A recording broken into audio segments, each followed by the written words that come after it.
నేను ఎముకలు దృఢంగా ఉండడానికి కొన్ని టిప్స్ చెప్తున్నాను. మనం ఎక్కడైనా పడినప్పుడు గానీ, ఏమైనా చిన్న దెబ్బలు తగిలినప్పుడు గానీ, మనకి కొన్ని ప్రోటీన్స్ మనం తీసుకుంటే మనము హెల్తీగా ఉంటామనమాట. అవి కొన్ని టిప్స్ నేను చెప్తున్నాను.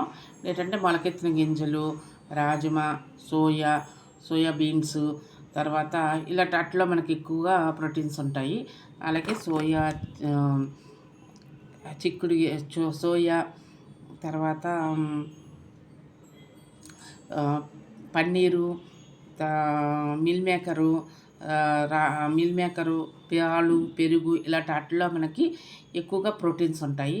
అవి తీసుకోవాలి. ఇంకా నెక్స్ట్ ఏంటంటే మనకి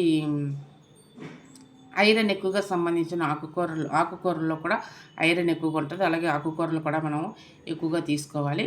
ఇంకా నెక్స్ట్ ఏంటంటే పప్పుధాన్యాల్లో కూడా ఎక్కువగా ప్రోటీన్స్ ఉంటాయి. అవి కూడా మనం తీసుకోవడం వల్ల ఏంటంటే మనకి ఈ ఎముకలకి బాగా దృఢత్వాన్ని, బలాన్ని ఇచ్చి మనకి ఎముకలు బలంగా, పుష్టిగా ఉండి మనకి ఆరోగ్యానికి ఎంతో ఉపయోగపడతాయి అన్నమాట. అందుకని మనకి బోన్స్‌కి కొద్దిగా ఎక్కడైనా దెబ్బలు తగిలినప్పుడు గానీ, మనకి ఏదైనా కొద్దిగా నీరసం అనిపించినప్పుడు గానీ, ఇలా ప్రోటీన్‌కి సంబంధించినవి, తర్వాత ఐరన్ సంబంధించిన ఆకుకూరలు ఇలా తీసుకోవడం వల్ల ఏంటంటే మనకి ఈ ప్రోటీన్స్ బాగా అంది మనము హెల్తీగా, మన బోన్స్ హెల్తీగా ఉంటాయి. మనం కూడా హెల్తీగా ఉంటాం అనమాట. ఓకే. Thank you.